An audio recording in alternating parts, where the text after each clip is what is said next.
There is no such thing as a counter melody. Let's roll that intro.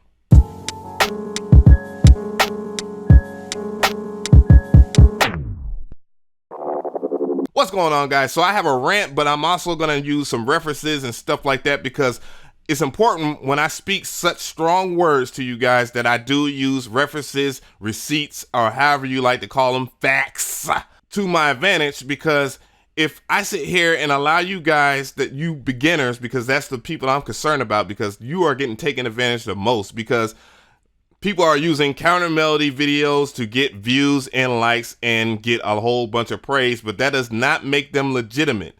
Now, the biggest problem with music right now is that it does sound the same, at least in hip hop. And I know a lot of you guys are going to look at me and say, oh man, well, you're old and you have gray hairs, so therefore you're a hater and you do not respect the youth. No, that's not the case. There are some pretty dope songs out here made by music producers that actually have their own swag. But the problem is, a lot and in abundance on this platform is that a lot of producers use thumbnails and titles because those two things alone will get somebody to click on the video and not the references and the information in the video, and therefore they look at the person as if they are gods, and that is ridiculous. The problem that I have with counter melodies is this: it's not called a counter melody, it's called a harmony. And I'm going to show you why that is in a second, because I ain't even have to look any further than Wikipedia to see that counter melody is not a fact and that it is all BS. But before we even get into that, I'm going to show you the people that did it, because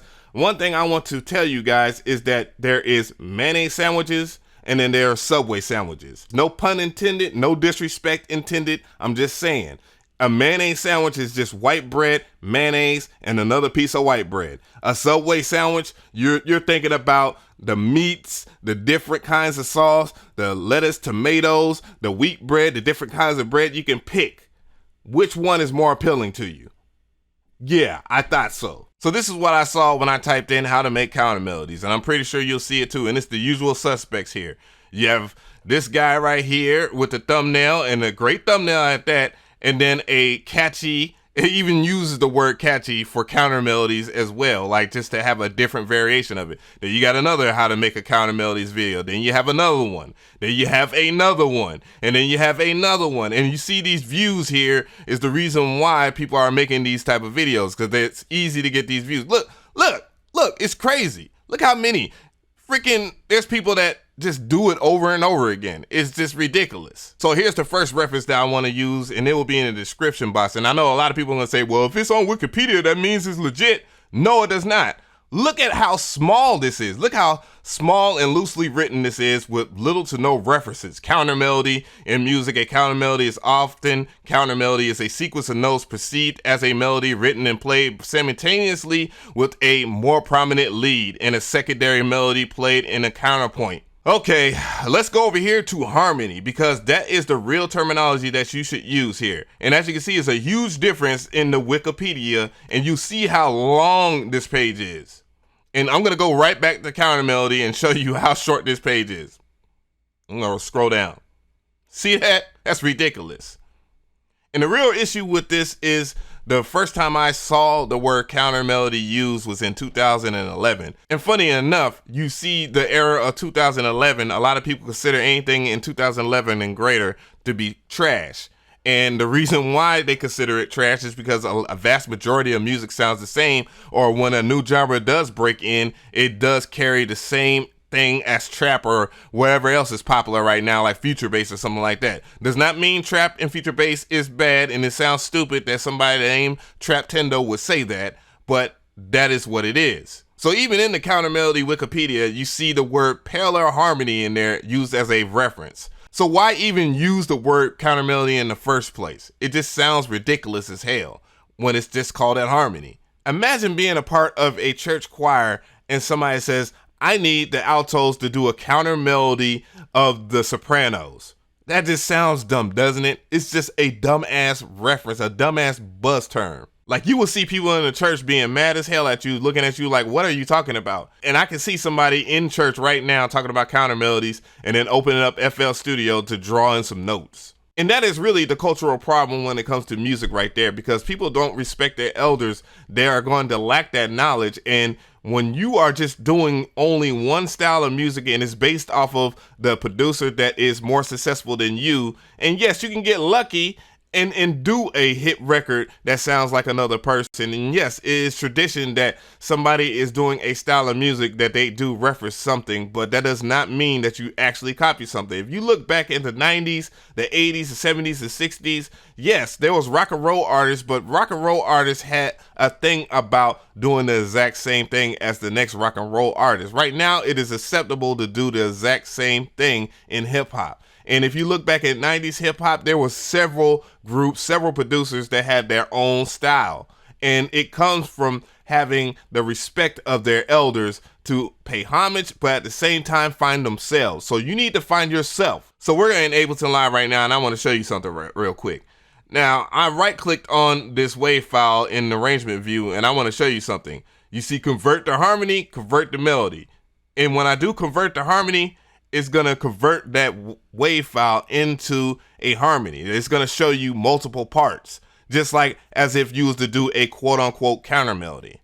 And boom, we have a harmony right here. There's no counter melodies in there. You don't see that. And that's one thing I like about Ableton Live, is that it educates you on the regular terms of music, the basic terms of music. Basic terminology is necessary, and buzz terms do downplay music. It downgrades the way that you think.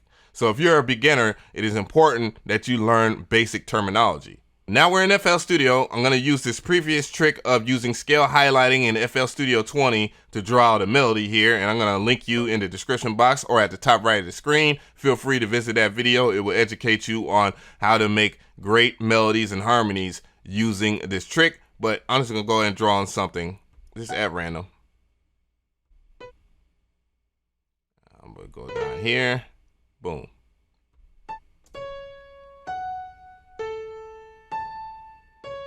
Slap some gross beat on it, we have a hit. But anyways, other than that, I'm just going to show you something real quick about that. I'm going to exit out of here, and we're going to copy and paste this over. Now that we have pasted this, we're going to go into the drop down menu over here. I'm going to go into tools, and I'm going to go to flip. Now I'm going to play what I have together. As you can see, the ghost notes here.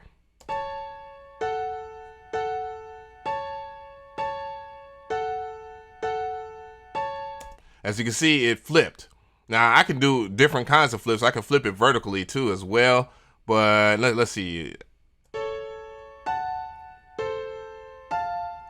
That doesn't sound good at all. Now normally people will call that a counter melody. It's not called a counter melody. This is a two-part harmony. It does not matter that just because I am not drawing in the exact same thing to make this a three-part harmony or a chord of some type.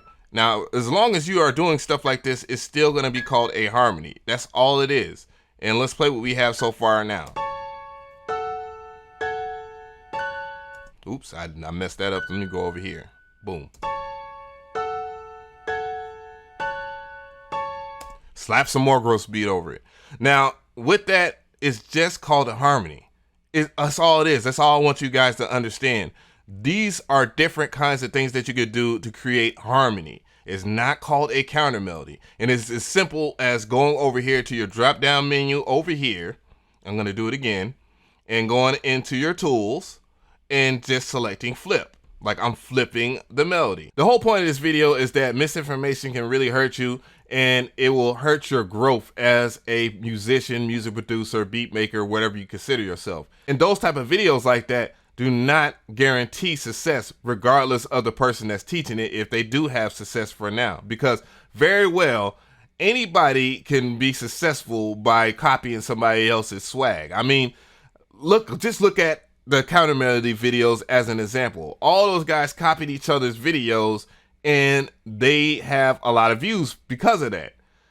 Does not mean that it has any proper legitimacy, as you can see from the damn references from the Wikipedia page. I mean, the Countermelody page barely had 5 paragraphs and a few references, but when I went over there to the harmony, it tells you about how octaves work and how different scales have different harmonies, and how chords and how different progressions can yield different kinds of harmonies, and why people do those type of harmonies.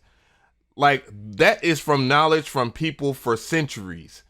That is why we have to understand that using buzz terms like counter melodies is very hurtful to music. Am I mad at the guys that made those videos? Absolutely not. I'm not really hating on them, but I really want you guys to understand that if you are using these buzz terms, it really does hurt you. And the reason why they're doing those videos and you see people copying other people's videos is because of the success of the previous video. So you can take it as the law of the land, or you could take it as something that somebody is just doing just because they want views. I understand in this day of social media that views are one of the things that people use as a validation and accreditation, which they could be easily manipulated in the first place anyways, and there are people on YouTube that do that. Am I saying those guys do that? Absolutely not. What I am saying is this: it is easy to copy somebody else's things and do exactly what they do to get the exact same success, and it may or may not work for you.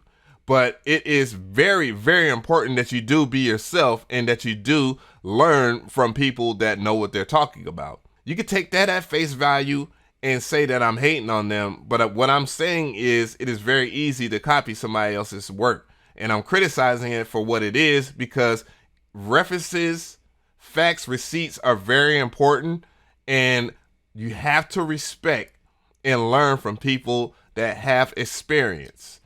And just because you get a platinum plaque or you have a hit doesn't mean shit. And I know a lot of people are going to say, oh, well, Av, do you have any placements? Yes, I have placements. I've actually have done stuff in films. I've done stuff on TV. I've done stuff with multiple artists. I have mastered multiple favorite artists of you guys, and just not put my information on YouTube or any other social media platform because it is irrelevant to the stuff that I have learned from elders. And I'm gonna keep it 1,000 though, because I would take somebody for face value if they know how to play multiple instruments and know different things about music theory versus somebody that is just guessing and just doing things because they have copied somebody else. It's important that you learn the actual facts is what I'm saying.